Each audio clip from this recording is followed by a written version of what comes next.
La clique dorée, partie 15, chapitre 29.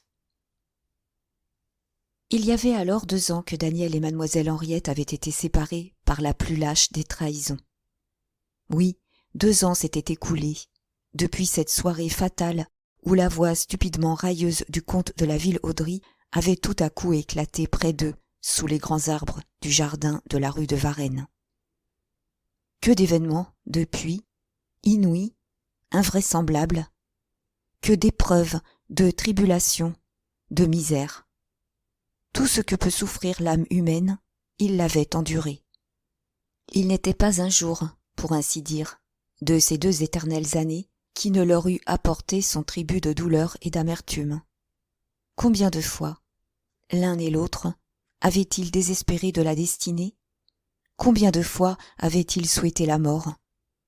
Et cependant, voici qu'après tant d'orages, ils se trouvaient réunis et abîmés dans les indicibles félicités de l'heure présente. Ils oubliaient tout, leurs ennemis et la terre entière, les angoisses du passé et les menaces de l'avenir. Longtemps ils demeurèrent ainsi, serrés l'un contre l'autre, éperdus de bonheur, fous, ne pouvant croire à cette réalité si ardemment désirée, incapables d'articuler une parole, riant et pleurant tout à la fois. Par instants, ils s'écartaient un peu, renversant la tête en arrière pour se mieux contempler. Puis, bien vite, leurs bras se resserraient en une étreinte plus forte, comme s'ils eussent craint qu'on ne vînt encore les séparer violemment. « Comme ils s'aiment !» murmurait madame Berthold à l'oreille de son frère. « Pauvres jeunes gens !» Et de grosses larmes roulaient le long de ses joues pendant que le vieux brocanteur, non moins ému, mais dont l'émotion se traduisait autrement, serrait les poings à centrer les ongles dans les chairs et grondait « C'est bon, tout cela sera mis sur la carte à payer. » Daniel, cependant, se remettait peu à peu et la raison reprenait sur lui son empire. Il soutint mademoiselle de la Ville-Audry jusqu'à un fauteuil, au coin de la cheminée, et s'asseyant en face d'elle, après lui avoir pris les mains qu'il garda dans les siennes, il demanda, il exigea l'histoire fidèle de ces 2 lamentables années qui venaient de s'écouler. Et il fallut qu'elle lui dît tout, ses humiliations à l'hôtel de la Ville-Audry, les outrages dont on l'avait abreuvé, de quelle calomnie indigne on avait flétri son honneur de jeune fille, l'incompréhensible aveuglement du comte, les sournoises provocations de sa belle-mère, les immondes obsessions de sir Thomas Elgin. Enfin, tout ce complot abominable, organisé, elle l'avait reconnu trop tard, pour la déterminer à s'enfuir de la maison paternelle et la pousser à se livrer à Maxime de Brévand. Secoué par des spasmes de rage, livide, les yeux injectés de sang, Daniel lâcha brusquement les mains de mademoiselle Henriette, et d'une voix étouffée, « Ah !» s'écria-t-il, « votre père mériterait, misérable vieillard, abandonner son enfant aux caprices des plus abjects scélérats. » Et comme la pauvre fille arrêtait sur lui des yeux suppliants, « Soit, fit-il, ne parlons pas du comte, il est votre père. Il suffit. » Puis, froidement, « Mais ce Thomas Elgin, je jure Dieu qu'il ne mourra que de ma main. Quant à Sarah Brandon... » Il fut interrompu par le vieux brocanteur qui, lui frappant sur l'épaule, lui dit avec un sourire indéfinissable. « Vous ne ferez pas tant d'honneur à l'honorable Thomas Elgin, monsieur Champsay. Ce n'est pas de l'épée d'un honnête homme que meurent les gens comme lui. » Cependant, mademoiselle Henriette avait repris son récit et disait sa stupeur et ses pressentiments sinistres en arrivant dans cette pauvre chambre de la rue de la Grange-Batelière, à peine garnie de meubles de rebut. « Et pourtant, Henriette, interrompit Daniel, la veille même de mon départ, j'avais confié à cet homme toute ma fortune pour qu'il la mît à votre disposition en cas de malheur. »« Quoi ?» s'écria le vieux brocanteur. « Vous aviez... » Il n'acheva pas, mais il considéra le jeune officier d'un air de curiosité ahurie, comme un phénomène invraisemblable. Tristement, Daniel hochait la tête. « Oui, je sais, fit-il. C'était un acte de démence. moins grand cependant que de lui confier ma fiancée. Je croyais à l'amitié de cet homme. Et d'ailleurs, objecta madame Berthold, comment supposer une si effroyable trahison? Il est de ces crimes dont jamais le soupçon n'effleurera les gens de cœur. Mademoiselle Henriette poursuivait, disant ses impressions, quand, pour la première fois, elle s'était trouvée aux prises avec la misère, avec le besoin, avec la faim. Mais quand elle en arriva aux dégoûtantes persécutions de la Chevassa, « Arrêtez !» s'écria Daniel, et profondément troublé. « Ai-je bien entendu ?» demanda-t-il. « Est-ce bien Chevassa que s'appellent les concierges de la rue de la Grange-Batelière ?»« Oui, pourquoi ?»« Parce que le véritable nom de Maxime de Brévent est Justin Chevassa. » Le père Ravinet fit un bond de 3 pieds. « Quoi ?» s'écria-t-il. « Vous savez cela ?»« Depuis 3 mois, je sais aussi que mon ami Maxime de Brévent, le fier gentilhomme que recevait les salons les plus aristocratiques de Paris, a été au bagne. Pour faux. » Mademoiselle Henriette s'était dressée, la pupille dilatée par la stupeur. « Alors, balbutia-t-elle, ce misérable serait... » « Le fils de la Chevassa. »« Oui, mademoiselle, » répondit madame Berthold. « Oh » fit la pauvre jeune fille. « Oh » Et lourdement, elle se laissa retomber sur son fauteuil, épouvantée de tant d'infamie. Seul le vieux brocanteur conservait encore son sang-froid. « Comment avez-vous appris cela ?» demanda-t-il à Daniel. « Par l'homme que mon ami Maxime avait payé pour m'assassiner. » Positivement, mademoiselle de la Ville-Audry sentait sa raison s'égarer. « Ah, j'avais bien compris que ce lâche en voulait à votre vie, Daniel. Je vous ai écrit de prendre garde. Et j'ai reçu votre lettre, mon ami, mais trop tard. Après m'avoir manqué 2 fois, l'assassin venait de me tirer un coup de fusil, et j'étais au lit, la poitrine trouée par une balle, mourant. »« Qu'est devenu l'assassin ?» demanda vivement le père Ravinet. « Il a été arrêté. » « Alors, il a tout avoué ? » ?»« Oui, grâce à la surprenante pénétration du juge d'instruction. »« Qu'est-il devenu ? » ?»« Il doit avoir quitté Saïgon. On l'envoie en France pour y être jugé. »« Et Brévent ? » ?»« Je suis surpris qu'il ne soit pas encore arrêté. Le dossier de l'affaire a été expédié à Paris par un navire parti plus de 15 jours avant moi. Il est vrai que le Saint-Louis l'a peut-être devancé. En tout cas, je suis chargé d'une lettre pour le parquet. » Une sorte de délire s'était emparé du père Ravinet.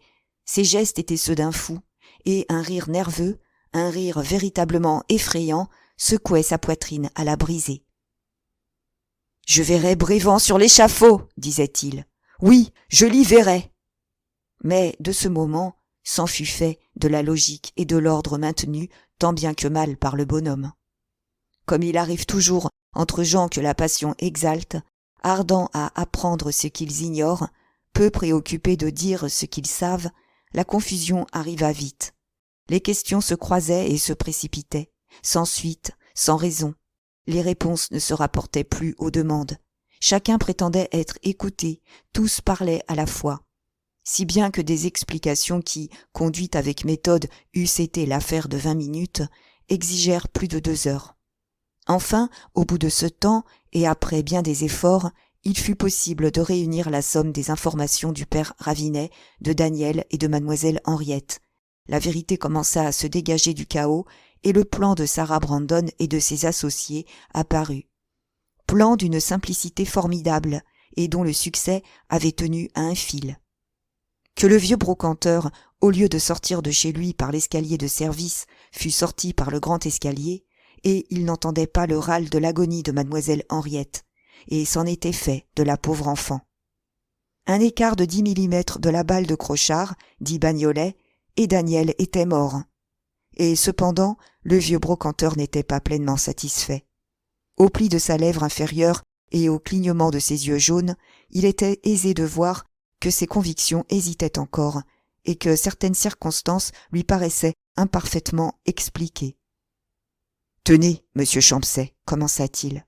Enfin, plus je réfléchis, plus je me pénètre de cette idée que Sarah Brandon n'est pour rien dans toutes ces tentatives d'assassinat dont vous avez failli devenir victime.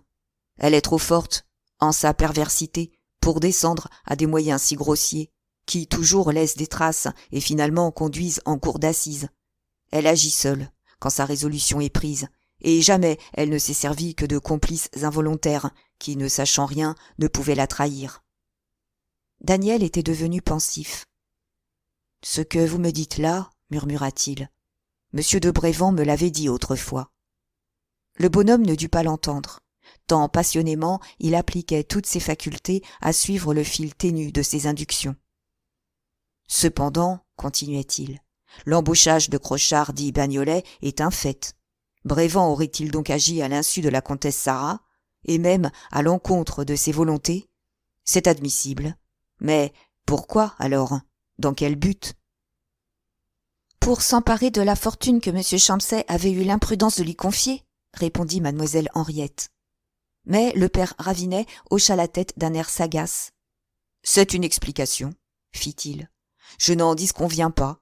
Seulement, ce n'est point la bonne, la véritable. Le meurtre est un expédient si dangereux que les plus redoutables scélérats ne l'adoptent qu'à leur corps défendant et à la dernière extrémité. Brévand pouvait-il s'emparer du dépôt qui lui a été confié sans faire assassiner M. Champset? Évidemment, oui. Donc, il faut chercher ailleurs le mobile du crime. C'est la peur, me direz-vous, qui l'a poussé.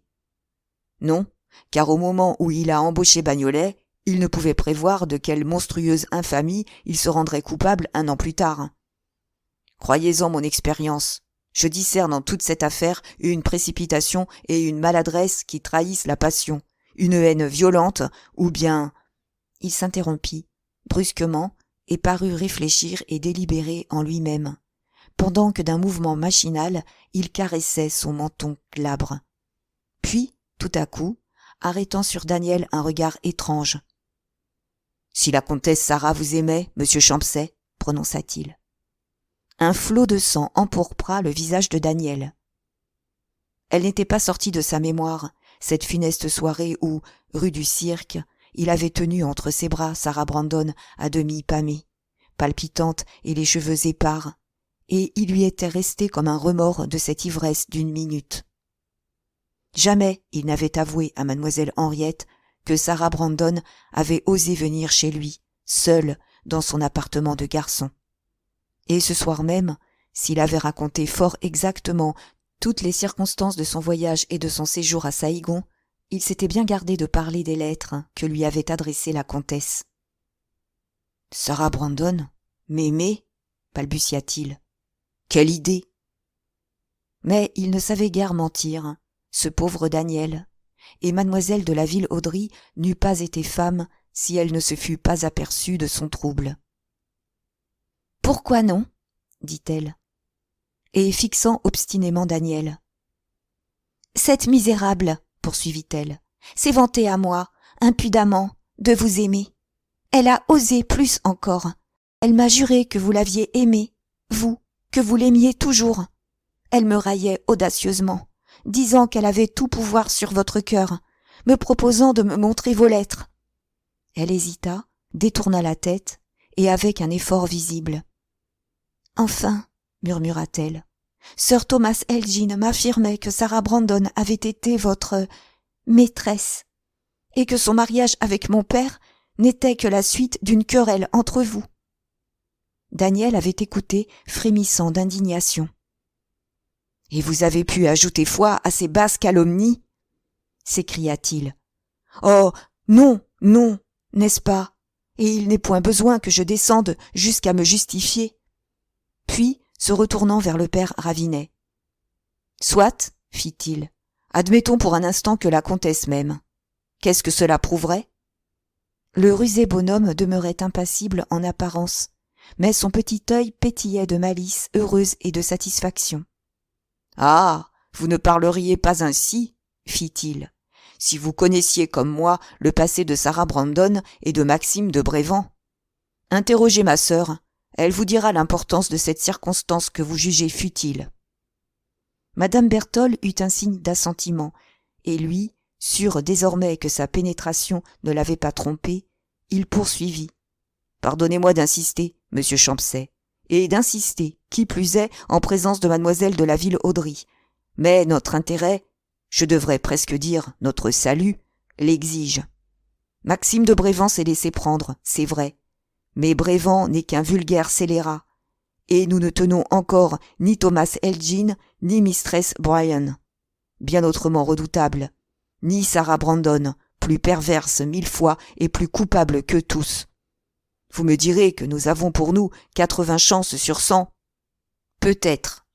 Seulement, il suffit d'une indication inexacte pour que je fasse fausse route. Et alors, adieu nos espérances.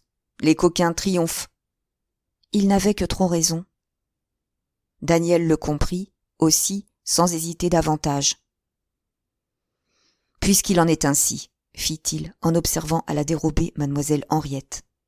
Je ne vous dissimulerai pas que j'ai reçu de la comtesse Sarah une douzaine de lettres, au moins extraordinaires.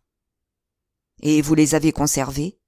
Oui, à tout hasard, et elles sont dans une de mes malles. L'embarras du père Ravinet devint manifeste. Ah, si j'osais, fit-il. Mais non, vous demander à les voir serait trop indiscret. Sans s'en douter, il allait au-devant des vœux de Daniel. Résolu à tout avouer à mademoiselle de la Vilhaudry, il ne pouvait que souhaiter qu'elle parcourût cette correspondance, car elle devait y trouver la preuve que si on lui avait écrit, il n'avait jamais répondu. « Vous ne sauriez être indiscret, vous, monsieur, dit-il au vieux brocanteur.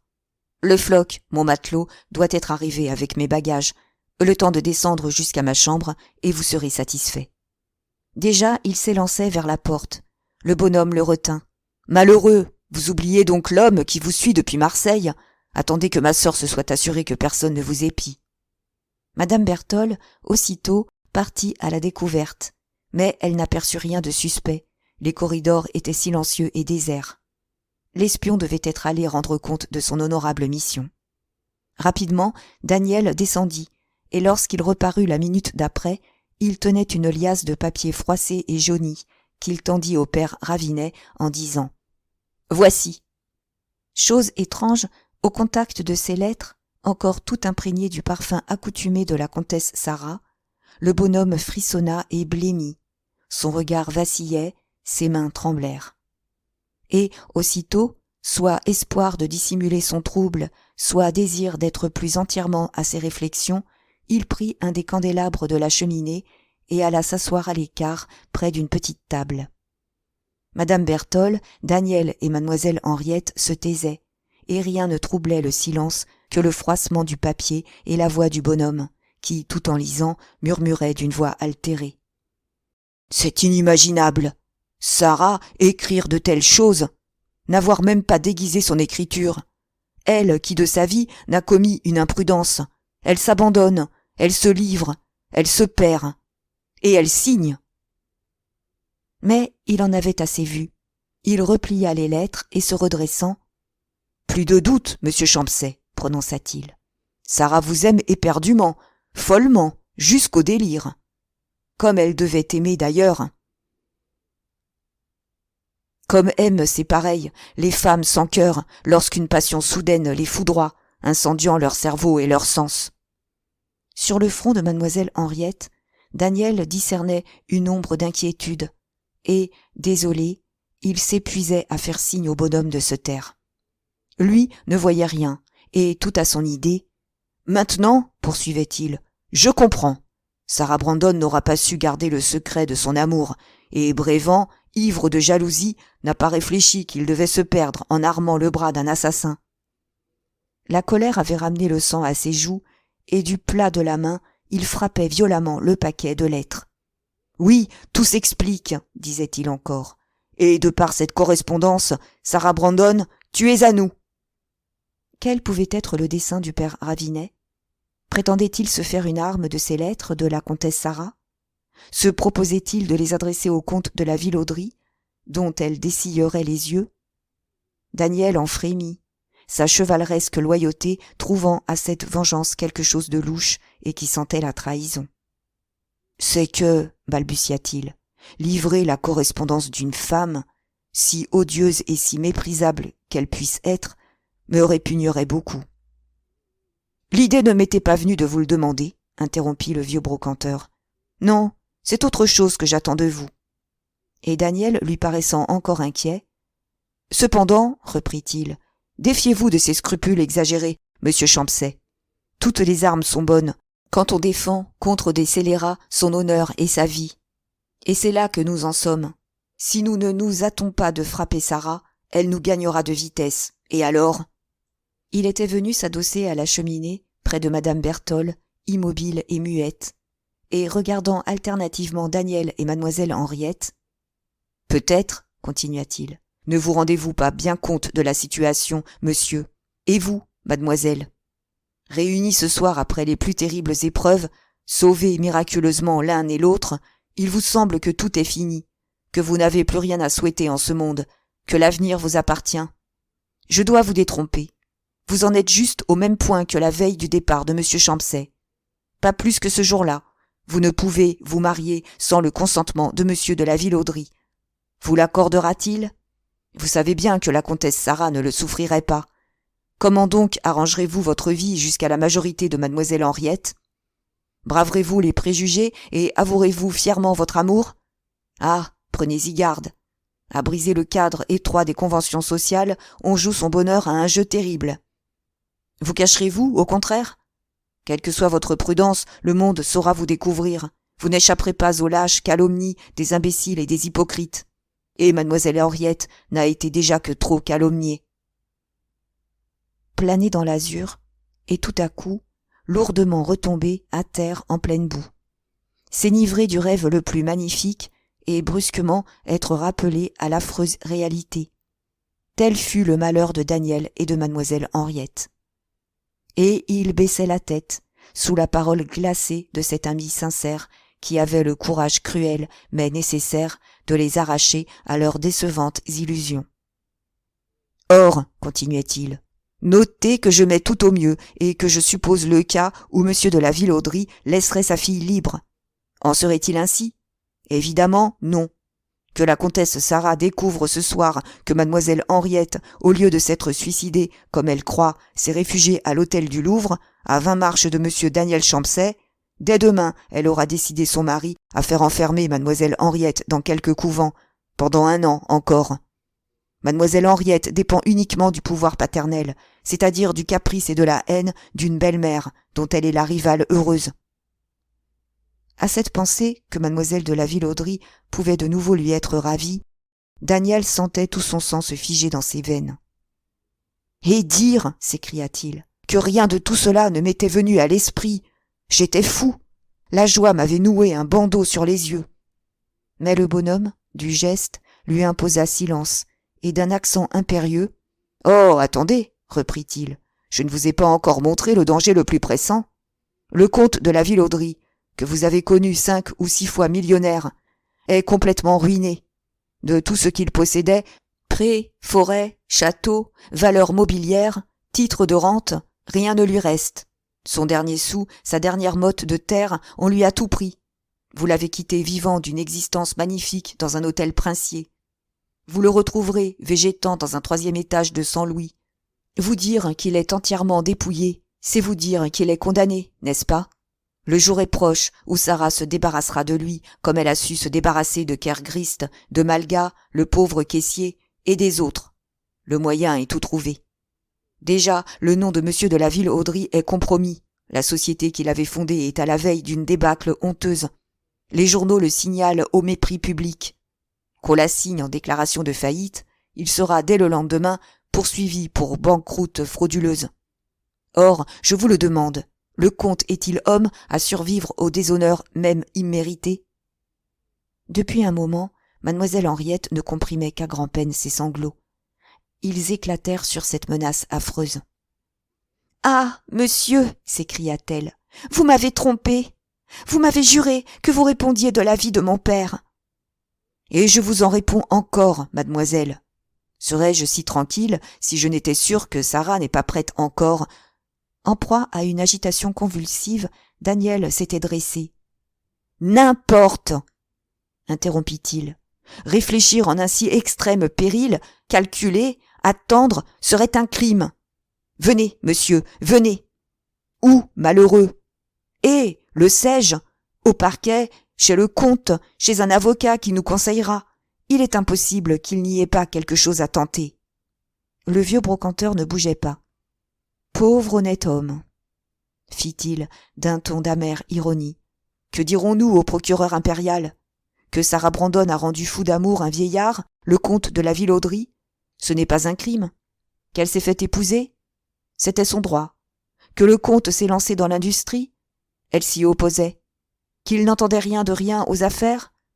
Elle n'en pouvait, mais... Qu'il a été trompé, dupé et finalement ruiné en 2 ans ? Elle se trouve en apparence ruinée du même coup.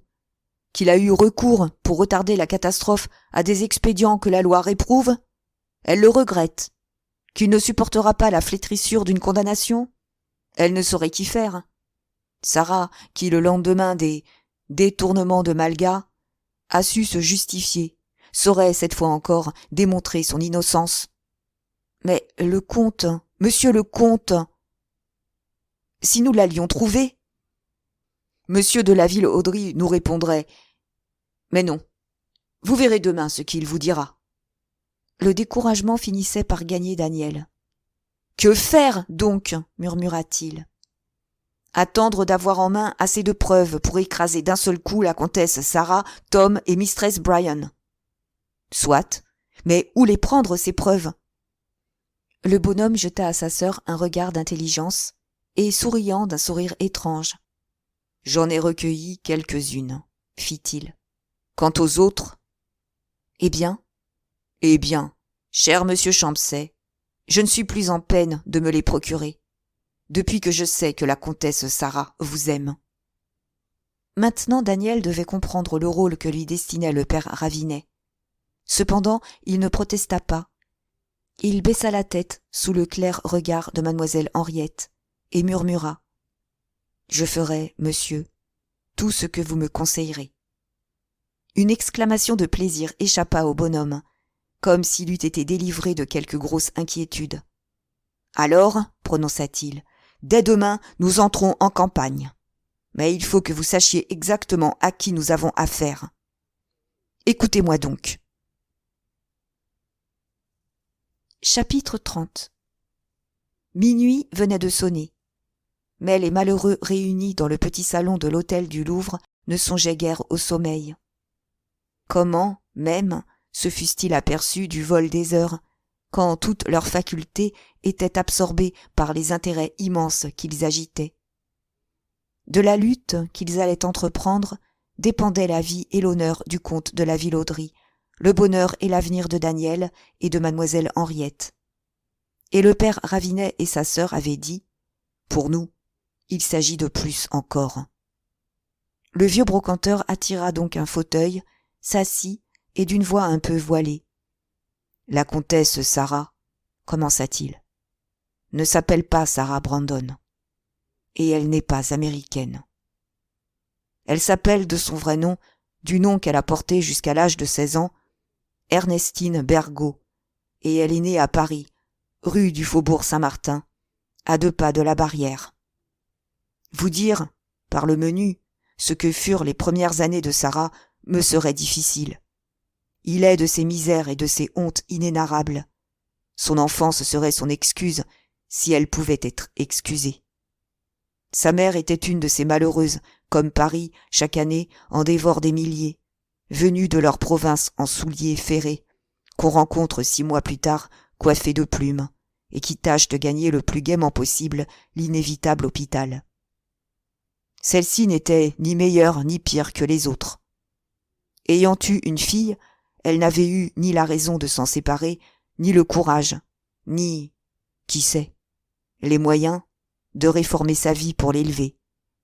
Si bien que la petite grandit à la grâce de Dieu, du diable plutôt, à l'aventure, au hasard, bourrée de sucreries ou rouée de coups, selon la fortune ou l'humeur, affamée souvent, nourrie par la charité des voisins, quand sa mère, l'oubliant, restait des semaines sans paraître au logis. Dès 4 ans, vêtue de loques de velours ou de soie, un ruban fané dans les cheveux mais les pieds nus dans ses souliers percés, enrhumée et barbouillée, elle errait dans le quartier, à la façon des chiens perdus, rôdant autour des cuisines en plein vent, cherchant dans le ruisseau des sous dont elle achetait des pommes de terre frites ou des fruits avariés. Plus tard, elle étendit le cercle de ses excursions et elle vagabondait dans Paris avec d'autres enfants comme elle, polissonnant le long des boulevards extérieurs, musant devant les saltimbanques, suivant les musiciens ambulants, s'exerçant à voler aux étalages, et le soir, demandant d'une voix plaintive aux passants la petite charité pour son pauvre papa malade. Rompue à cette existence, elle était à 12 ans plus maigre qu'un cotteret et verte comme une pomme en juin, avec des coudes pointus et de longues mains rouges. Mais elle avait d'admirables cheveux blonds, des dents de jeune chien et de grands yeux effrontés. Et rien qu'à la voir s'en aller le nez au vent, impudente et gouailleuse, coquette sous ses haillons et se balançant sur les hanches, on devinait la précoce coquine de Paris, la sœur du gamin sinistre, plus perverse 1000 fois que son frère, et bien autrement dangereuse. Dépravée, elle l'était autant que tout Saint-Lazare, ne craignant ni Dieu ni diable, ni rien ni personne. C'est-à-dire, si, elle craignait les sergents de ville. Ne leur devait-elle pas les seules notions de morale qu'elle possédât? On eût d'ailleurs perdu ses peines à lui parler de devoir ou de vertu. Ces mots n'eussent rien dit à son imagination. Elle ne les connaissait pas plus que l'idée abstraite qu'ils représentent. Un jour, cependant, sa mère qui, depuis plusieurs mois, en avait fait sa servante, sa mère eut une louable inspiration. Se trouvant en fond, elle la renie pas de la tête aux pieds, lui acheta une manière de trousseau et réussit à la caser chez une couturière, en qualité d'apprentie au pair. Mais il était trop tard. Toute contrainte devait être insupportable à cette nature vagabonde. L'ordre et la régularité de la maison où l'on avait placé lui firent horreur. Rester assise des journées entières, une aiguille à la main, lui parut un supplice pire que la mort. Enfin, elle se trouva gênée dans le bien-être qu'on lui imposait, comme un sauvage dans des bottes étroites. Si bien que dès la fin de la première semaine, elle s'enfuit de chez la couturière en volant une centaine de francs. Tandis qu'ils durèrent, elle vagua dans Paris. Lorsqu'ils furent épuisés, et qu'elle eut faim, elle revint chez sa mère. Seulement sa mère avait déménagé, et on ne savait ce qu'elle était devenue. Elle la chercha, et ne la retrouva pas. Une autre eût été désespérée. Elle, non. Le jour même, elle entra comme bonne dans une crèmerie. Chassée, elle trouva une autre place de laveuse de vaisselle chez un restaurateur de Barrières. Renvoyée encore, elle servit dans 2 ou 3 autres établissements du plus bas étage. Puis, finalement dégoûtée, elle résolut de ne plus rien faire. C'était fini, elle roulait à l'égout. Elle allait être perdue avant d'être femme, comme ces fruits qui, bien avant leur maturité, se pourrissent et tombent. Quand l'homme se trouva, qui devait l'armer pour la lutte, et faire de la scélérate vulgaire le monstre de perversité que vous connaissez. Brusquement, le père Ravinet s'arrêta, et, s'adressant à Daniel, « N'allez pas croire, monsieur Champsay, fit-il, que je vous donne là des détails imaginaires. J'ai dépensé 5 ans de ma vie à reconstituer le passé de Sarah Brandon. 5 ans, pendant lesquels je suis allé de porte en porte, quêtant des renseignements. Un brocanteur se la pénètre partout sans éveiller les soupçons. Et de tout ce que je vous dis là, des témoins existent encore, que j'appellerai et qui parleront quand il s'agira de constater l'identité de la comtesse Sarah. » Daniel ne répondit pas. De même que mademoiselle Henriette, de même que madame Berthold en ce moment, il subissait l'ascendant extraordinaire du vieux brocanteur. Et lui, après s'être recueilli quelques minutes, reprit. L'homme qui recueillit Sarah était un vieil artiste allemand, peintre et musicien d'un rare talent, un maniaque, m'a-t-on dit, mais à coup sûr un digne et excellent homme. Un matin d'hiver, pendant qu'il travaillait dans son atelier, il fut frappé par le timbre étrange d'une voix de femme qui chantait dans la cour de la maison une mélodie populaire. S'étant mis à la fenêtre, il fit signe à la chanteuse de monter. C'était Sarah. Elle obéit. Souvent, le digne Allemand a raconté le sentiment de compassion profonde qui lui serra le cœur quand il vit entrer dans son atelier cette grande fille de 14 ans, une enfant, déjà flétrie par le vice, maigre comme la faim et grelottant sous une mince robe d'indienne. Mais il fut en même temps ébloui des promesses de sa beauté, des pures sonorités de sa voix que rien n'avait pu altérer, et de la surprenante intelligence de sa physionomie. Il la devina. Il la vit par la pensée telle qu'elle serait à 20 ans. Alors il lui demanda comment elle en était réduite à chanter dans les cours, qui elle était, où demeuraient ses parents et ce qu'ils faisaient. Et quand elle lui eut répondu qu'elle était seule au monde, ne dépendant que de sa volonté, « Eh bien, lui dit-il, si tu veux rester ici, je t'adopte, tu seras ma fille. Je ferai de toi une artiste de génie. » L'atelier était tiède, il faisait un froid noir au dehors. Sarah était sans asile et à jeun depuis 24 heures. Elle accepta. Elle accepta, ne pouvant croire en sa perversité précoce que ce vieil homme n'eût pas d'autres intentions que celles qu'il disait. Elle se trompait. Rencontrant une organisation incomparable, il ne songeait qu'à en faire jaillir un prodige qui étonnerait le monde.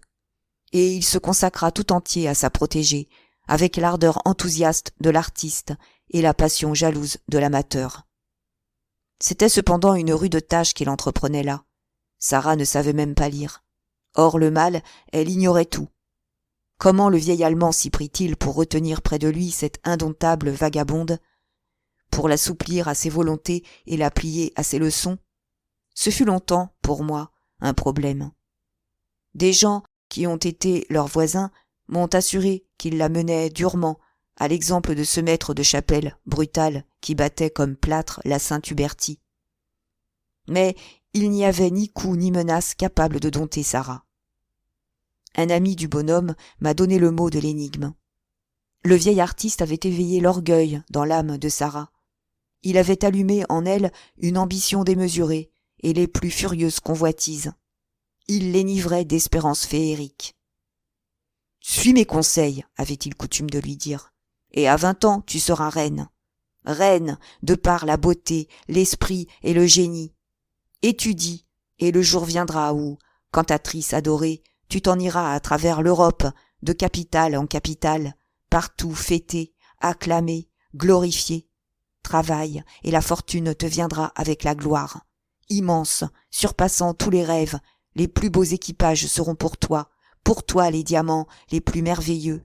Tu puiseras à des coffres inépuisables, tu auras le monde à tes pieds, et tu verras toutes les femmes blêmir de rage et de jalousie, pendant que les plus nobles parmi les hommes et les plus riches mendieront un de tes regards et se battront pour un de tes sourires.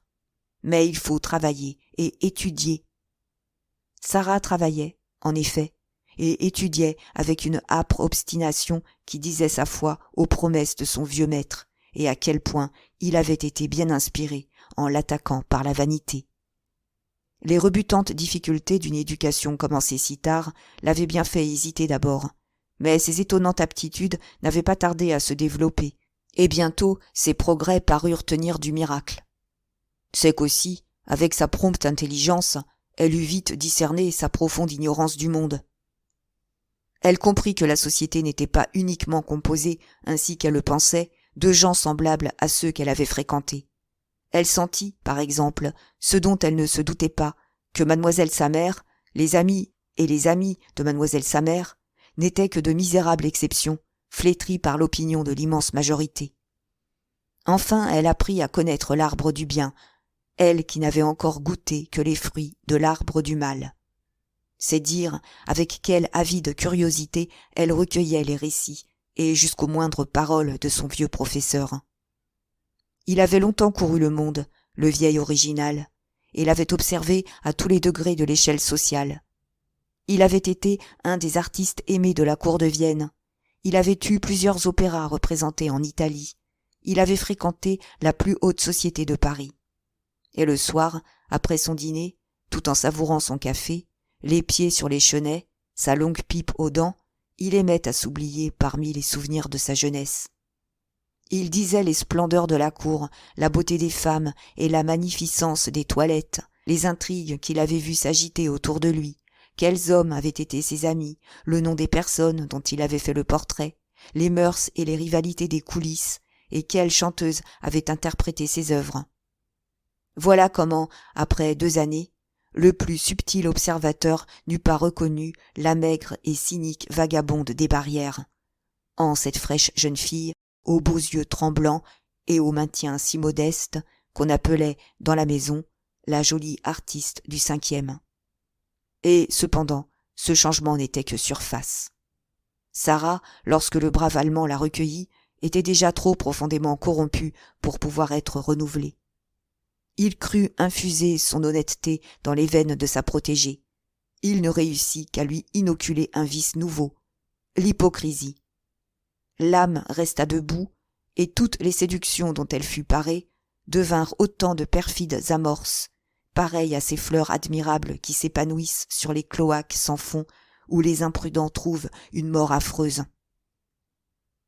Cependant, Sarah n'avait pas encore sur elle-même cette puissance qu'elle devait acquérir plus tard, et au bout de 2 ans, elle se sentit étouffée dans cette atmosphère paisible. La nostalgie du mal la prenait. Comme elle était déjà musicienne passable, et que sa voix assouplie par l'étude avait acquis un incomparable éclat, elle pressa son vieux maître de lui chercher un engagement dans quelque théâtre. Il refusa d'un ton qui ne permettait pas d'espérer qu'il revînt sur son refus. Il voulait pour son élève un de ces débuts qui sont une apothéose, et il avait décidé, il le lui dit, qu'elle ne paraîtrait pas en public avant d'avoir atteint l'apogée de ses moyens et de ses talents, c'est-à-dire avant l'âge de 19 ou 20 ans. C'était 3 ou 4 ans à attendre, autant de siècles. À une autre époque, Sarah n'eût pas eu 10 secondes d'hésitation, elle se fût enfuie. Mais l'éducation avait modifié ses idées. Elle était capable, désormais, de réflexion et de calcul. Elle se demanda où elle irait, seule, sans argent, sans amis, ce qu'elle ferait et ce qu'elle deviendrait. Ce n'est pas que la débauche lui fit peur, mais la misère, et elle la connaissait, l'épouvantait. Quand elle songeait à l'existence de sa mère, longue suite de nuits d'orgie et de jours sans pain, à cette vie de détresse et d'opprobre, dépendant du caprice d'un drôle ou du soupçon d'un policier, Sarah sentait une sueur glacée perler le long de ses tempes. Elle désirait, d'une ardeur passionnée, sa liberté, mais elle ne la voulait pas sans la fortune. Le vice l'attirait irrésistiblement, mais le vice fastueux, impudent, qui roule voiture et éclabousse ces imbéciles d'honnêtes femmes que la foule envie et que les lâches saluent. Elle resta donc et continua ses études. Peut-être, malgré tout, en dépit d'elle-même et de ses exécrables instincts, Sarah serait-elle devenue une grande cantatrice si le vieil Allemand ne lui avait pas été enlevé par un lamentable accident. Par une belle après-midi d'avril, la première du printemps, il fumait sa pipe à la fenêtre, quand au bruit d'une rixe dans la rue, il se pencha vivement. La barre d'appui se rompit, il essaya vainement de se retenir, et, précipité de son 5e étage sur le pavé, il se tua raide. J'ai eu entre les mains le rapport du commissaire de police chargé de l'enquête. Il y est dit que cet accident était inévitable, et que s'il n'était pas survenu plus tôt, cela tenait à ce que personne, pendant la mauvaise saison, ne s'était mis à la fenêtre. Les moulures de fonte de l'appui étaient cassées net en 2 endroits, et depuis si longtemps qu'il y avait une épaisse couche de rouille à chaque cassure. De plus, la rampe de bois se trouvait complètement descellée, le plâtre qui la retenait ayant été émietté par les froids de l'hiver. Daniel et mademoiselle Henriette étaient devenus fort pâles. Le même effroyable soupçon éclatait dans leur esprit. « Ah, c'est Sarah !» s'écrièrent-ils ensemble. « C'est Sarah qui avait brisé et descellé le balcon et qui depuis des mois épiait la chute et la mort de son bienfaiteur. » Le père Ravinet hocha la tête. « Je n'ai point dit cela, » prononça-t-il, « et il me serait en tout cas impossible d'administrer des preuves. J'entends des preuves irrécusables de ce crime atroce. Le positif, c'est que personne ne soupçonna Sarah. Elle parut désespérée, et tout le monde la plaignit sincèrement. Ne se trouvait-elle pas ruinée par ce malheur? Le vieil artiste n'avait pris aucune disposition testamentaire. Ses parents, il en avait à Paris, ne tardèrent pas à envahir son appartement, et leur premier soin fut de congédier Sarah, après avoir visité son bagage, et non sans lui donner à entendre qu'elle devait s'estimer heureuse qu'on lui laissât emporter ce qu'elle disait tenir de la munificence du défunt. Cependant, la succession ne fut pas ce qu'espéraient les héritiers. Sachant leurs vieux parents à l'aise et de goût modeste, ils espéraient trouver dans son secrétaire de notables économies en espèces. Point. Ils n'y découvrirent qu'un titre de rente de 8 000 francs et 11 louis dans un tiroir. Ah, j'ai longtemps cherché ce qu'était devenu l'argent comptant et les valeurs au porteur du vieil artiste. Car il devait en avoir, c'était la conviction de ses amis. Savez-vous ce que j'ai découvert après des investigations inouïes ? Ce n'est rien, et c'est énorme. Ayant obtenu la communication des livres de dépôt de la Caisse d'épargne, j'y ai vu que le 17 avril 1805, c'est-à-dire 5 jours après la mort du pauvre Allemand, une certaine Ernestine Bergot avait versé une somme de 1500 francs. « Vous le voyez donc !» s'écria Daniel. Lasse de vivre près de ce vieillard à qui elle devait tout, elle l'a assassiné pour se procurer de l'argent. Mais le vieux brocanteur, comme s'il n'eût pas entendu, poursuivait. Ce que fit Sarah pendant ces 3 premiers mois de liberté, je l'ignore. Si elle alla s'installer dans un hôtel meublé, elle y donna un autre nom que le sien. Un employé de la préfecture, grand amateur de curiosités, et à qui j'ai fait faire plus d'un bon marché, a fait consulter pour moi les registres des garnis pendant les mois d'avril, de mai, de juin et de juillet 1850. On n'y a point trouvé le nom d'Ernestine Bergot. Ce dont je suis à peu près certain, cependant, c'est qu'elle songea au théâtre. Un des anciens secrétaires du théâtre lyrique m'a dit se souvenir parfaitement d'une certaine Ernestine, belle à étonner l'imagination, qui, à 2 ou 3 reprises, vint solliciter une audition. Si on l'évinça, c'est que ses prétentions étaient exorbitantes, jusqu'au grotesque. Et cela devait être, car elle avait la tête pleine encore des rêveries ambitieuses de son vieux professeur. Ce n'est donc qu'à la fin de l'été de cette même année que je retrouve la trace positive de Sarah. Elle habitait alors au haut de la rue Pigalle, avec un jeune peintre, d'un grand talent et très riche, nommé Théodore de Planix. L'aimait-elle ? Les amis de cet infortuné jeune homme m'ont assuré que non. Mais il l'adorait, lui, d'une passion folle, et il en était jaloux au point de tomber dans des accès de désespoir dès qu'elle sortait seule 1 heure. Souvent, elle se plaignait d'un amour qui restreignait sa chère liberté, et cependant, elle patientait, quand la destinée jeta sur son chemin Maxime de Brévent. Au nom du misérable acharné à leur perte, et dont le succès avait tenu à si peu, Daniel et mademoiselle Henriette tressaillirent et échangèrent un regard enflammé. Mais le père Ravinet ne leur laissa pas le temps de le questionner, et, froidement, comme s'il eût lu un rapport, il poursuivit. Il y avait alors plusieurs années déjà que Justin Chevassa, sorti du bagne, s'était improvisé gentilhomme et promenait, la tête haute, ce nom sonore de Maxime de Brévent. Qu'il eût réussi à se faufiler dans le monde de la haute vie, qu'il se fût ouvert les portes de beaucoup de salons qui passent pour exclusifs, c'est ce qui ne saurait surprendre à une époque où l'impudence tient lieu de tout. Dans une société dont la devise, et pour cause, paraît être tolérance et discrétion, où le premier venu est accepté sans contrôle pour ce qu'il dit et paraît être, Justin Chevassa devait réussir. Il réussit d'autant plus sûrement qu'avant de se lancer, il avait bien pris toutes ses précautions, pareil à ces malfaiteurs qui ne s'aventurent jamais sans un passeport, d'autant mieux en règle qu'ils l'ont fabriqué eux-mêmes. Son passé lui avait enseigné la prudence. Un passé accidenté, moins que celui de Sarah, cependant, et que j'ai eu moins de peine à reconstituer.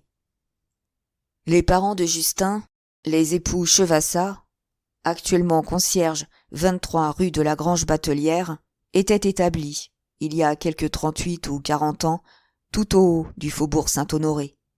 Ils tenaient un très modeste établissement, moitié débit de vin, moitié gargote, fréquenté surtout par les domestiques du quartier. C'étaient de ces gens de moralité indécise et de principes faciles, comme il y en a trop, honnêtes, tant qu'il n'est pas de leur intérêt, ou que l'occasion ne s'est pas présentée de cesser de l'être. Leur commerce prospérant, ils n'étaient pas malhonnêtes, et si quelqu'une de leurs pratiques oubliait chez eux son porte-monnaie, ils ne manquaient pas de le lui rendre. Le mari avait 24 ans et la femme 19, quand, à leur grande joie, un fils leur naquit. Ce fut une fête dans la boutique, et le nouveau-né fut baptisé sous le prénom de Justin, qui était celui de son parrain, lequel n'était pas un moindre personnage que le propre valet de chambre du marquis de Brévent. Mais avoir un fils est la moindre des choses. L'élever jusqu'à 7 ou 8 ans n'est rien.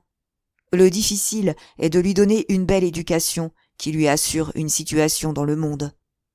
C'est à quoi, désormais, pensèrent incessamment les époux Chevassa. Ces niais, qui avaient un établissement qui leur rapportait plus que de quoi vivre, où ils devaient avec le temps réaliser une petite fortune, ne se dirent pas que l'agrandir pour le laisser plus tard à leur fils serait le meilleur et le plus sage pour eux et pour lui. Non, ils se jurèrent de sacrifier leurs économies, de se priver même du nécessaire pour faire de leur Justin un homme au-dessus de ses parents, un beau monsieur. Et quel monsieur! La mère le rêvait commis d'agent de change, ou clerc de notaire pour le moins. Le père aimait à se le représenter employé du gouvernement, titulaire de quelqu'une de ces places brillantes et enviées, où, après 25 ans de service, on atteint un maximum de 3200 francs par an. Le résultat de ces visées ambitieuses fut que, dès l'âge de 9 ans, le jeune Justin fut envoyé au collège de Versailles. Il s'y comporta juste assez mal pour se trouver toujours sur le point d'être chassé, sans cependant l'être jamais. Cela touchait peu les époux Chevassa. Ils s'étaient si bien accoutumés à considérer leur fils comme d'une essence supérieure que jamais il ne put leur entrer dans l'esprit qu'il ne fût pas le premier, le meilleur et le plus remarquable élève du collège. Si les notes de Justin étaient mauvaises, et elles l'étaient toujours, ils accusaient les professeurs de lui en vouloir. S'il n'avait pas de prix à la fin de l'année, et il n'en avait jamais, il ne savait quelle fête lui faire pour le consoler de l'injustice criante dont il était victime. Les conséquences de ce système se devinent. À 14 ans, Justin tenait en mépris profond ses parents, les traitait comme des valets et rougissait d'eux, au point de défendre à sa mère de le venir voir au parloir.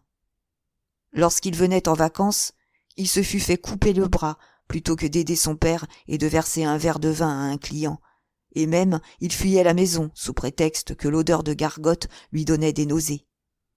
C'est ainsi qu'il atteignit 17 ans. Ses études n'étaient pas terminées, mais comme il s'ennuyait au collège, il déclara qu'il n'y voulait plus retourner et n'y retourna plus. Son père, bien timidement, lui ayant demandé ce qu'il se proposait de faire, il haussa les épaules pour toute réponse. Ce qu'il fit? Rien. Il battit le pavé de Paris. S'habiller à la dernière mode, se promener le cure-dent à la bouche devant les restaurants en renom, se poser en fils de famille dans le quartier latin, louer une voiture qu'il conduisait lui-même, ayant à ses côtés les bras croisés, un domestique de louage, tel était l'emploi de ses journées. Les nuits, il les passait au jeu, et quand il perdait, le tiroir de la gargote paternelle était là. Ses parents lui avaient loué et confortablement meublé un petit appartement dans leur maison, et il s'efforçait de l'y retenir par des prodiges de servilité, délaissant leurs affaires pour être toujours à ses ordres. Ce qui ne l'empêchait pas de parler continuellement d'aller habiter ailleurs, ne pouvant, disait-il, donner rendez-vous à ses amis dans une maison où son nom se lisait sur l'enseigne d'un établissement de dernier ordre. Être le fils d'un gargotier et s'appeler Chevassa, cela le désespérait. Des chagrins plus sérieux devaient lui venir, après 2 ans de cette fastueuse existence. Un beau matin qu'il avait besoin, prétendit-il, de 25 louis, ses parents lui apprirent, les larmes aux yeux, qu'ils n'avaient pas 25 francs chez eux, qu'ils étaient à bout de ressources, que la veille il leur avait été impossible de payer un billet, qu'ils allaient être poursuivis et que la faillite était imminente.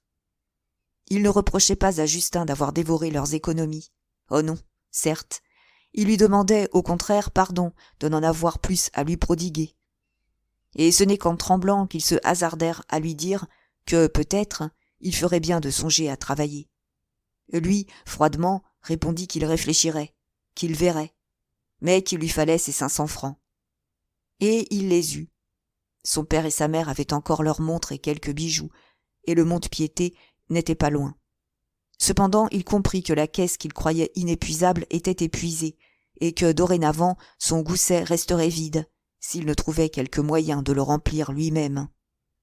Il se mit donc en quête d'un emploi, et son parrain, le valet de chambre, lui en découvrit un chez un banquier qui cherchait un employé sûr, un jeune homme qu'il dresserait, pour lui confier plus tard le maniement de ses fonds.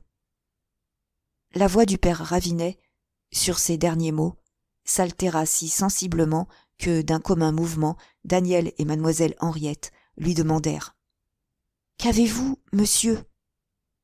Ce ne fut pas lui qui répondit, mais sa sœur, madame Berthold. « Mon frère n'a rien, » prononça-t-elle en lui adressant un regard d'encouragement. « Je n'ai rien, en effet, » répéta le bonhomme comme un écho. Puis, faisant un effort, « Tel, vous connaissez Maxime de Brévent, continua-t-il. Tel était à 20 ans Justin Chevassa, profondément dissimulé, d'un égoïsme féroce, rongé de vanité, enfin, dévoré de convoitises et capable de tout pour les assouvir. L'idée de s'enrichir très vite par quelques grands coups était déjà si profondément enracinée dans son esprit qu'elle lui donna la force, inouïe à son âge, de changer, du jour au lendemain, ses habitudes et son existence. Ce paresseux, ce prodigue, ce joueur, se leva matin, travailla 10 heures par jour et devint le modèle des employés. Il s'était promis de s'insinuer dans les bonnes grâces de son patron et de le gagner. Il y réussit, en jouant en hypocrite consommé une merveilleuse comédie. Il y réussit à ce point que 2 ans après son entrée dans la maison, il était élevé à un poste où il se trouvait avoir en maniement de l'argent et des titres.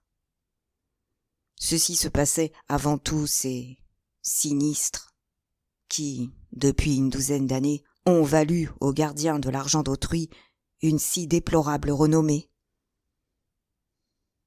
Qu'un caissier, maintenant, décampe en emportant les fonds confiés à son honneur, c'est un fait si commun que nul ne songe à s'en étonner.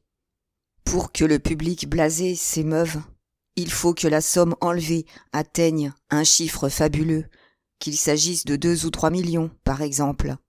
Et, en ce cas, ce n'est pas toujours au volet que l'intérêt s'attache. Au temps dont je vous parle, la fuite d'un caissier était un scandale fort rare. Les compagnies financières et les banquiers ne comptaient pas encore au nombre de leurs risques celui d'être dévalisés par leurs employés. Quand on avait remis la clé de son coffre-fort à un garçon dont on connaissait la famille et la vie, on dormait sur les 2 oreilles.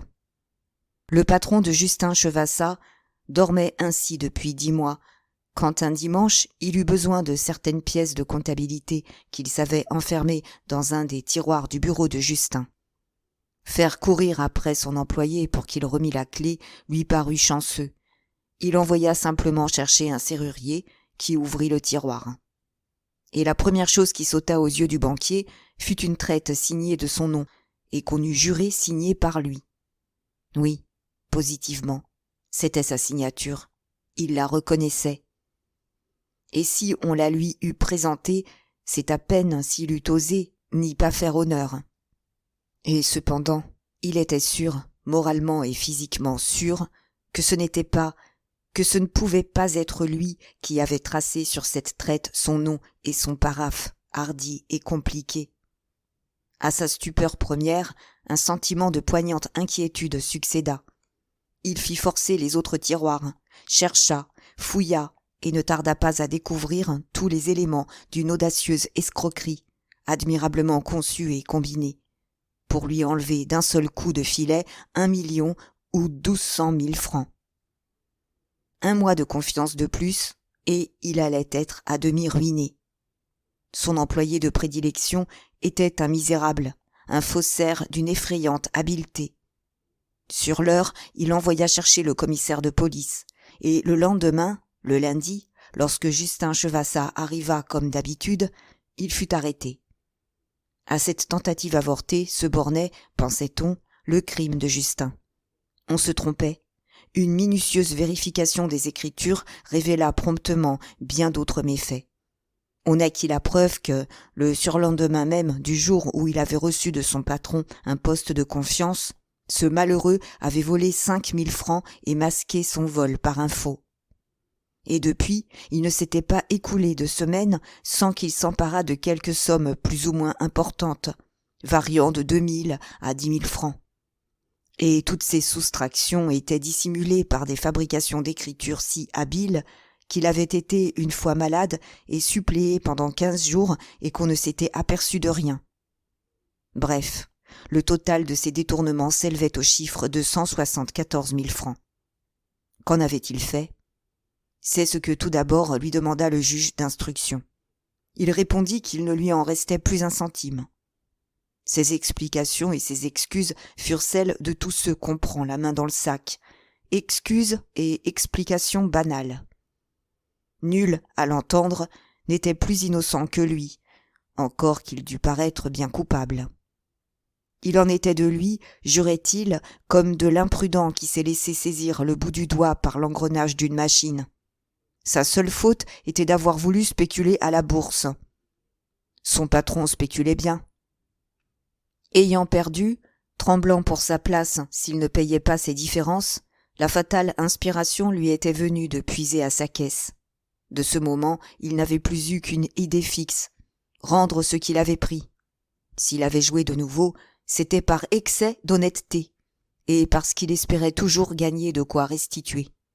Mais une déveine extraordinaire l'avait poursuivi, si bien que, voyant le déficit se creuser de plus en plus, assailli de terreur et de remords, il était devenu comme fou et n'avait plus gardé de mesure. Il appuyait beaucoup sur cette circonstance atténuante, que ces 174 000 francs avaient été intégralement perdus à la bourse, et qu'il se fût considéré comme le dernier des coquins si l'on eût détourné la moindre portion pour ses besoins personnels. Le malheur est que les fausses traites trouvées dans ces tiroirs rendaient peu admissible ce système de défense. Persuadé que les sommes volées n'avaient point été dissipées, le juge d'instruction soupçonna les parents de l'accusé de les receler. Il les interrogea et recueillit contre eux assez de charges pour signer leur arrestation. Mais il fut obligé de les relâcher plus tard, faute de preuves suffisantes, et Justin Chevassa fut seul traduit devant la cour d'assises. Son cas était grave, mais il eut la chance de choisir un jeune avocat qui inaugura en cette affaire un genre de défense souvent imité depuis. Il ne perdit point ses peines à essayer de justifier son client. Il accusa carrément le banquier. Était-ce bien un homme sensé, disait-il, celui qui confiait des sommes si considérables à un employé si jeune ? N'était-ce pas l'exposer à des tentations trop fortes, le provoquer en quelque sorte au vol ? Comment ce banquier ne vérifiait-il pas plus attentivement ses livres ? Qu'était-ce que cette maison où un caissier pouvait en 10 mois détourner 174 000 francs sans qu'on s'en aperçût ?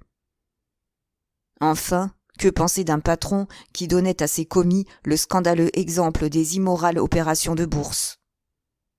Justin Chevassa en fut quitte pour 20 ans de travaux forcés. Ce qu'il fut au bagne, vous pouvez l'imaginer maintenant que vous le connaissez.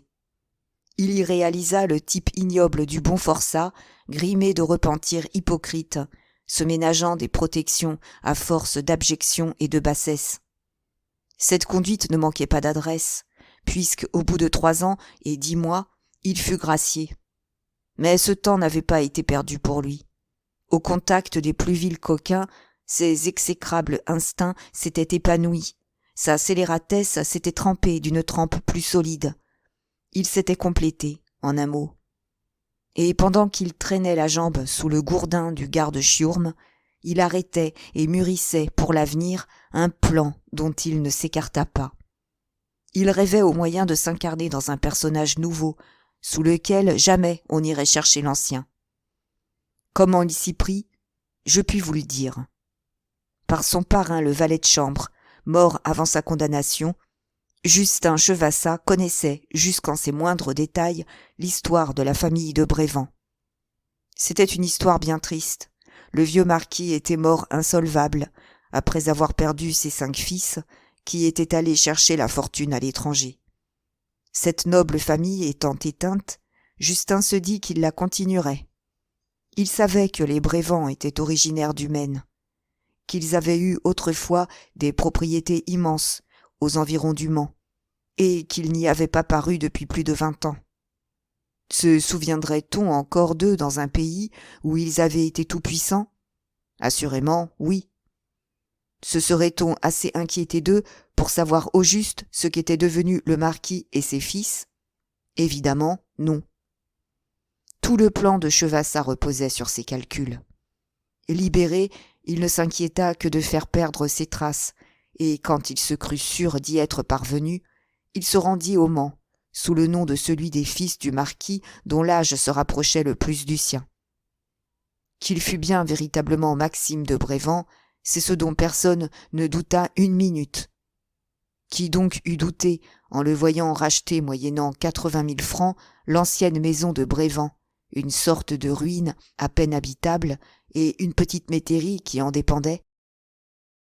Car il poussa jusqu'à ce point le soin de son rôle, et il paya comptant, prouvant ainsi, pour moi, que le juge d'instruction ne s'était point trompé, et que les Chevassa étaient réellement les complices de leur fils. Et il eut la constance d'habiter 4 ans sa petite propriété, s'exerçant à la vie de gentilhomme campagnard, reçu à bras ouverts par la noblesse des environs, se créant des amis, des relations, des appuis, s'incarnant de plus en plus en Maxime de Brévand. Quel but poursuivait-il à cette époque ? J'ai toujours supposé qu'il espérait se marier richement et consolider ainsi définitivement sa situation. Et cet espoir fut bien près de se réaliser. Il était sur le point d'épouser une jeune fille du Mans qui lui eût apporté 500 000 francs de dot. Les bans allaient être publiés, quand tout à coup le mariage fut rompu. On n'a jamais bien su pourquoi. Ce qui est certain, c'est qu'il en conçut un si vif dépit qu'il vendit sa propriété et quitta le pays. Et il habitait Paris depuis 3 ans, plus Maxime de Brévand que jamais, quand il rencontra Sarah Brandon. Il y avait plus de 3 heures que le père Ravinet parlait. Sa lassitude devenait manifeste, et les cordes de sa voix se détendaient. Cependant, c'est en vain que Daniel, mademoiselle Henriette et madame Berthold elle-même joignirent leurs instances pour le déterminer à se reposer un moment. « Non, répondit-il, j'irai jusqu'au bout. Ne faut-il pas que, dès demain, c'est-à-dire aujourd'hui même, M. Champsay soit en mesure d'agir ?» Il se contenta donc d'avaler quelques gorgées de thé que sa sœur venait de lui servir, et d'un accent plus ferme. « C'est à un bal travesti, reprit-il, chez un ami de M. de Planix, que Sarah Brandon, elle n'était encore que Ernestine Bergot, et Justin Chevassa, devenu M. de Brévand, se virent pour la première fois. Lui demeura béant, ébloui de la prestigieuse beauté de cette jeune femme, et elle fut, elle, singulièrement frappée de l'expression de la physionomie de Maxime. Peut-être se devinèrent-ils en un regard, peut-être eurent-ils l'intuition soudaine de ce qu'ils étaient. Toujours est-il qu'ils se rapprochèrent vite, entraînés l'un vers l'autre par une instinctive et irrésistible attraction. Ils dansèrent plusieurs fois ensemble. Assis l'un près de l'autre pendant le souper, ils causèrent longuement, et quand le bal fut fini, ils s'étaient déjà promis de se revoir. Ils se revirent, en effet, et, si ce n'était pas profaner ce mot sublime, je dirais qu'ils s'aimèrent.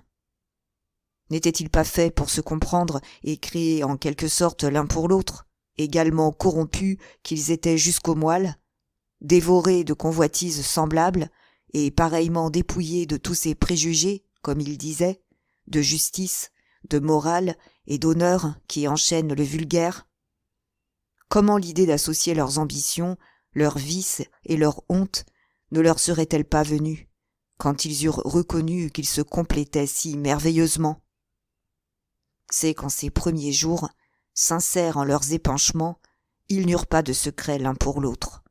La passion leur avait arraché leur masque d'hypocrisie, et chacun mettait une sorte de vanité à remuer devant l'autre toutes les boues de son passé. Oui, c'est ainsi qu'ils agirent. et je n'en veux pour preuve que la constance de leur liaison, alors que depuis longtemps ils ont cessé de s'aimer.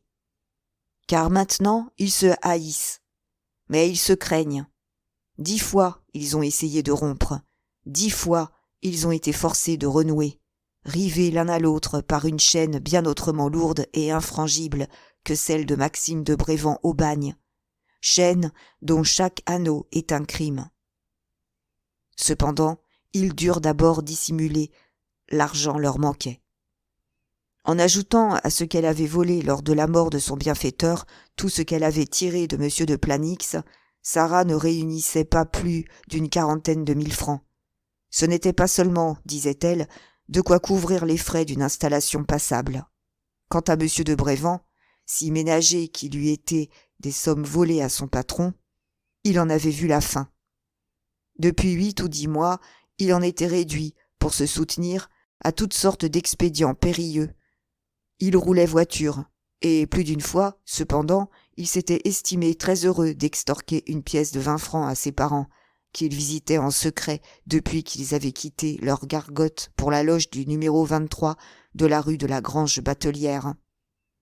Loin donc de pouvoir être utile à Sarah, c'est avec de véritables transports de joie qu'il accepta 10 000 francs qu'elle lui apporta, dès qu'elle sut sa détresse.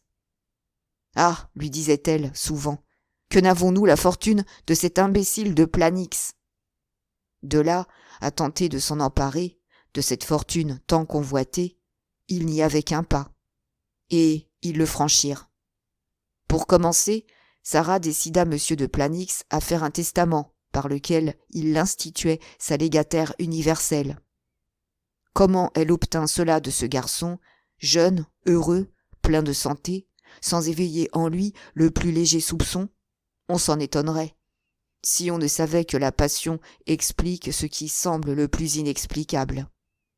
Ce point obtenu, M. de Brévand se chargea de présenter dans le cercle que fréquentaient Sarah et M. de Planix un de ses amis qu'on disait, et qui était réellement, la meilleure lame de Paris. Brave garçon, d'ailleurs, l'honneur même, plutôt endurant que querelleur, M. de Pont avare. Sans se compromettre, et avec l'infernale adresse dont elle seule est capable, Sarah fut avec ce brave garçon tout juste assez coquette pour qu'il se crût autorisé à lui faire quelque peu la cour. Le soir même, elle s'en plaignit amèrement à M. de Planix, et sut si bien intéresser sa vanité et échauffer à blanc sa jalousie, qu'à 3 jours de là, il s'emportait jusqu'à souffleter M. de Pont avare, en présence de 10 personnes. Une rencontre devenait inévitable, et M. de Brévand, en paraissant vouloir l'empêcher, ne fit qu'animer les 2 adversaires d'une colère furieuse. Le combat eut donc lieu à l'épée, au bois de Vincennes, un samedi matin.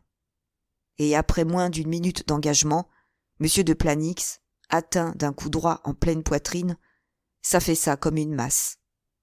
On s'approcha. Il était mort. Il n'avait pas encore 27 ans. Si délirante fut la joie de Sarah que c'est à peine si elle, l'incomparable comédienne, elle parvint à verser, pour le monde, quelques larmes hypocrites sur le cadavre encore chaud de cet homme qui l'avait tant aimée et qu'elle avait assassiné. Pendant qu'agenouillée près du lit, elle cachait son visage dans ses mains, elle ne songeait qu'au testament, qu'elle savait enfermer dans le secrétaire, sous une grande enveloppe scellée d'un large cachet de cire rouge. Le jour même, il fut ouvert et lu par le juge de paix qu'on était allé quérir pour apposer les scellés. Et alors, véritablement désespérée, Sarah pleura des larmes de rage. Pris d'une sorte de remords de sa faiblesse, et à un moment où une absence de Sarah le mettait hors de lui, M. de Planix avait ajouté 2 lignes à ses dispositions. Il disait bien toujours « J'institue pour ma légataire universelle mademoiselle Ernestine Bergot », mais il avait écrit plus bas « à la condition de donner à chacune des 2 demoiselles de Planix, mes sœurs, la somme de 150 000 francs.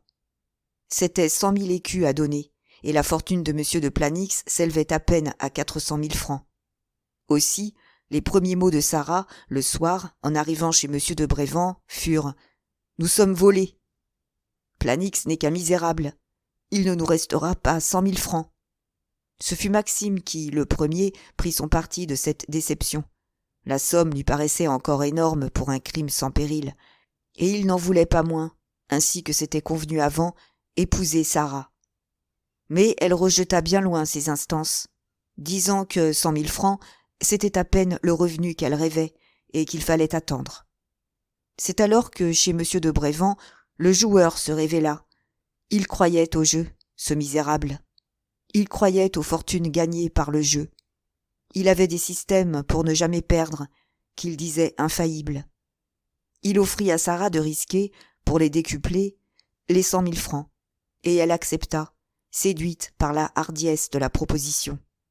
Ils décidèrent donc qu'ils ne cesseraient de jouer qu'après avoir gagné 1 million ou perdu tout ce que possédait Sarah, environ 125 000 francs, et ils partirent pour Hombourg.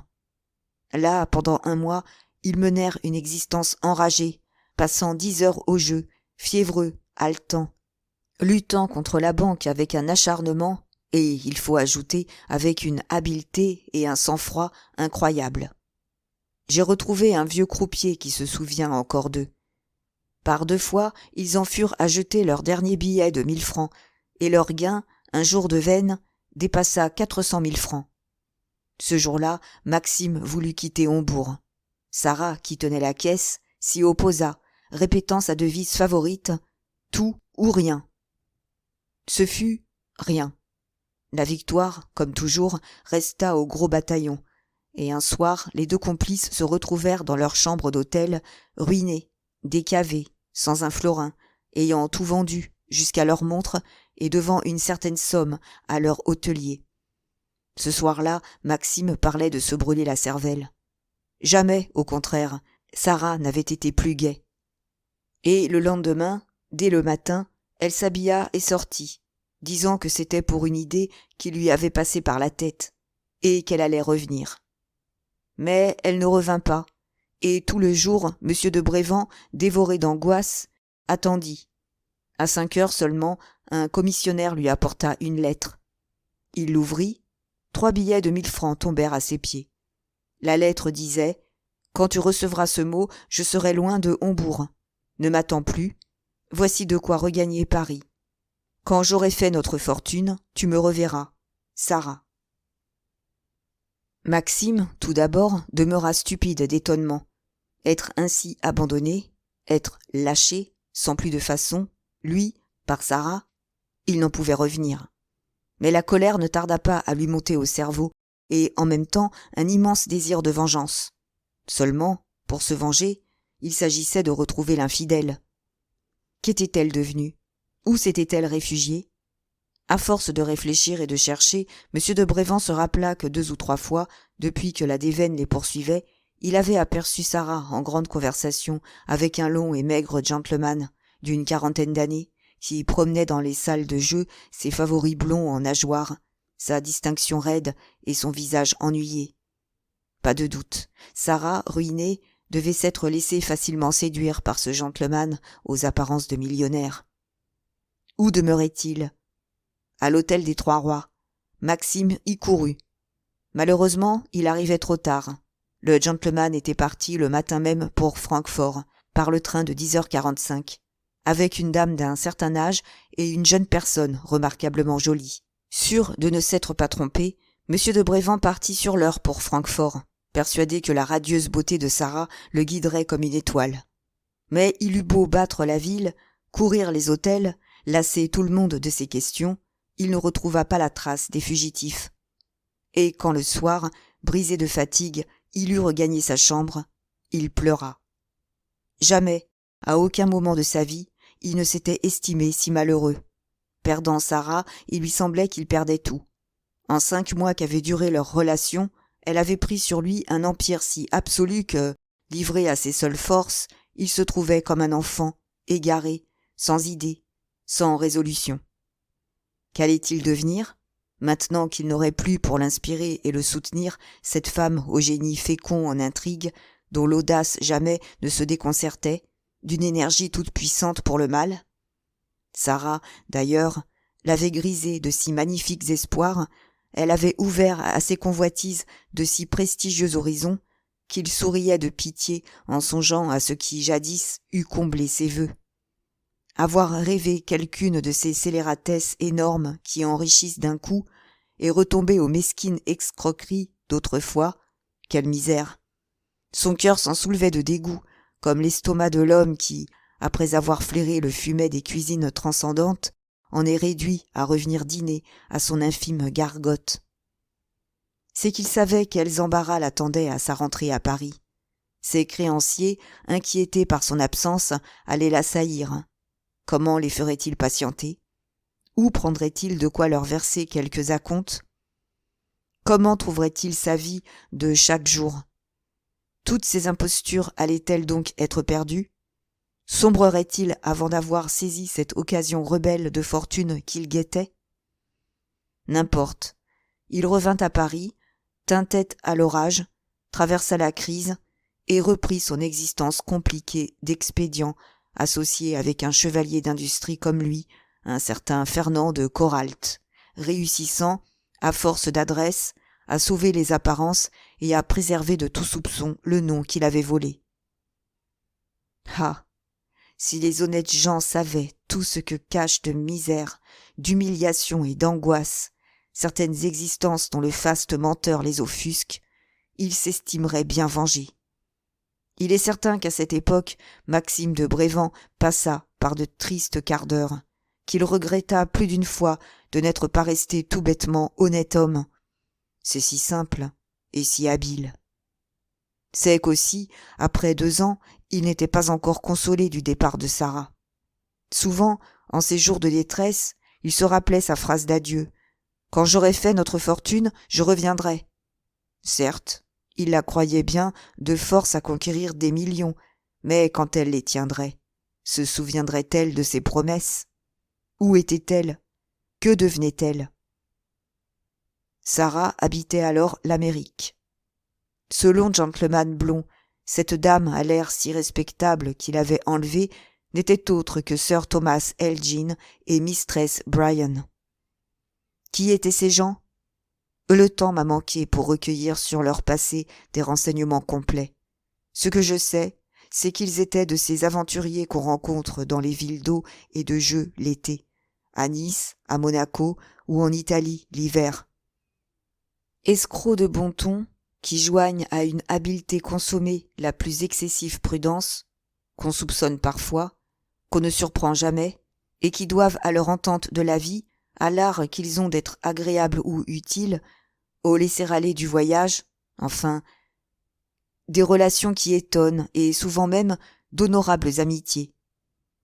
Anglais l'un et l'autre, Sir Tom et Mistress Bryan avaient jusqu'alors trouvé le secret de vivre largement. Mais la vieillesse venait, et ils commençaient à s'inquiéter de l'avenir, quand ils aperçurent Sarah. Ils la devinèrent comme elle avait deviné Maxime de Brévand, et ils virent en elle un admirable instrument de fortune. Si admirable qu'ils n'hésitèrent pas à lui proposer de devenir leur associé, résolus à risquer sur elle tout ce qu'ils possédaient, 70 ou 80 000 francs. Tant qu'il lui était resté un florin à jouer, Sarah n'avait répondu ni oui ni non. Ayant tout perdu, elle s'était mise à la discrétion de Mistress Bryan et de Sir Elgin, moyennant les 3 000 francs qu'elle avait envoyés à Maxime. Ce que ce couple honorable comptait faire d'elle, vous l'avez vu, un piège à billets de 1 000 francs. Il savait bien qu'à cette éblouissante beauté, les dupes se viendraient prendre comme les alouettes au miroir. Et ne croyez pas cette idée neuve, monsieur Champsay, ni rare. Dans toutes les capitales de l'Europe, vous trouverez à cette heure de ces créatures idéales que produisent, dans le plus grand monde, des aventuriers cosmopolites. Elles ont 6 ou 7 ans, de 18 à 25, pour enlever à la pointe de leurs œillades leur fortune et celle de leur cornac. Et selon l'occasion, leur adresse et le caprice de la bêtise humaine, elles épousent un millionnaire ou finissent patronnes d'un tripot clandestin, ayant autant de chance pour tomber sur les coussins du carrosse d'un prince que pour rouler, de chute en chute, au plus profond des cloaques sociaux. Sir Elgin et Mistress Bryan s'étaient dit qu'ils exhiberaient Sarah à Paris, qu'elle épouserait un duc 5 ou 6 fois millionnaire, et qu'ils auraient, pour leur peine et soin, une 50 000 francs de rente à se partager. Mais pour tenter l'aventure avec de sérieuses chances de succès, il était indispensable de dépayser cette Parisienne, de lui constituer un état civil nouveau, de la styler, de la dresser, de l'exercer au métier qu'elle allait faire. De là, ce voyage et ce long séjour en Amérique. Le hasard servit bien ces misérables. À peine débarqués, ils réussirent à substituer leur protégée à la fille du général Brandon, exactement comme Justin Chevassa s'était substitué à Maxime de Brévan. Si bien que, pour la haute société de Philadelphie, Ernestine Bergot fut bien et dûment Miss Sarah Brandon. Non moins prévoyant que Brévan, Sir Elgin, malgré l'exiguïté de ses ressources, acheta, au nom de sa protégée, moyennant $1 millier, d'assez vastes terrains où il n'y avait pas le moindre puits à pétrole, mais où il eût pu y en avoir. Toutes choses dont j'ai des preuves, que je fournirai le moment venu. Depuis un instant, Daniel et mademoiselle Henriette échangeaient des regards ébahis. Ils étaient confondus de la somme prodigieuse de pénétration, de ruse, de patience, d'investigation laborieuse que représentait le récit du vieux brocanteur. Lui poursuivait. Il avait fallu peu de jours à Sir Tom et à Mistress Bryan pour reconnaître à quel point leur flair les avait bien servis. 6 mois ne s'étaient pas écoulés que cette belle fille, dont ils avaient entrepris l'éducation, parlait l'anglais aussi purement qu'eux-mêmes, et était devenue leur maîtresse, les dominant de toute la hauteur de sa perversité. Du jour où Mistress Bryan lui eut montré son rôle, Sarah y entra si naturellement et si complètement que l'actrice disparut. Elle avait compris les avantages immenses que lui présentait ce personnage de jeune vierge américaine, et quels effets irrésistibles elle tirerait d'une excentricité savante, de sa liberté d'allure et d'une franchise effrontément naïve. Enfin, au bout de 28 mois, Sir Elgin décida que le moment d'entrer en scène était venu. C'est donc 28 mois après la séparation de Hombourg que M. de Brévan reçut un jour un billet ainsi conçu. Présentez-vous ce soir à 9h rue du Cirque, chez Sir Thomas Elgin, et attendez-vous à une surprise. Il s'y présenta. Un long gentleman lui ouvrit la porte du salon, et à la vue d'une jeune femme assise près de la cheminée, ébloui, il ne put s'empêcher de s'écrier « Ernestine, est-ce possible ?» Mais elle, l'interrompant, « Vous vous trompez, dit-elle. Ernestine Bergot est morte et enterrée près de Justin Chevassa. Cher monsieur de Brévan. Allons, quittez cet air ahuri et embrassez la main de Miss Sarah Brandon. » C'était le ciel qui s'ouvrait pour Maxime de Brévan. Elle lui était donc enfin rendue, cette femme qui avait traversé sa vie comme un orage et dont le souvenir lui était resté au cœur comme un poignard dans la blessure. Elle lui revenait donc, plus que jamais parée de séductions irrésistibles, et c'était, pensait-il, la passion seule qui la lui ramenait. Sa vanité le fourvoyait. Il y avait longtemps déjà que Sarah Brandon avait cessé de l'admirer. Lancée dans le monde des aventuriers de la haute vie, elle n'avait pas tardé à apprécier Maxime à sa juste valeur. Elle le voyait tel qu'il était, lâche, cauteleux, mesquin, incapable de combinaisons hardies, à peine bon pour des gredineries de 2 sous, ridicule enfin, comme l'est un coquin besogneux. Seulement, tout en le méprisant, Sarah le voulait près d'elle. Sur le point d'engager une partie décisive, elle sentait la nécessité d'un de ses complices à qui on peut se livrer sans restriction. Elle avait bien Mistress Bryan et Sir Tom, mais elle se défiait d'eux. Ils la tenaient et elle ne les tenait point, tandis que M. de Brévan, il était bien à elle, celui-là, dépendant de son caprice, comme le bloc de glaise de la fantaisie du sculpteur. Il est vrai que Maxime parut consterné quand elle lui eut appris que cette immense fortune dont elle avait enflammé ses convoitises était encore à faire, et qu'elle n'était pas plus avancée que le jour où elle l'avait quitté. Elle eût pu dire qu'elle l'était moins, Les 28 mois qui venaient de s'écouler avaient fait de rudes brèches aux économies de Sir Elgin et de Mistress Bryan. Et quand ils eurent soldé leur installation de la rue du Cirque, payé d'avance la location d'un coupé, d'une calèche et de 2 chevaux de selle, c'est à peine s'il leur resta 20 000 francs. Ils se trouvaient donc condamnés à réussir dans l'année, ou à sombrer. Et ainsi acculés, ils devenaient singulièrement redoutables. Ils étaient résolus à se jeter furieusement sur la première proie qui passerait à leur portée, quand le hasard leur amena le malheureux caissier de la Société d'escompte mutuelle, Malga.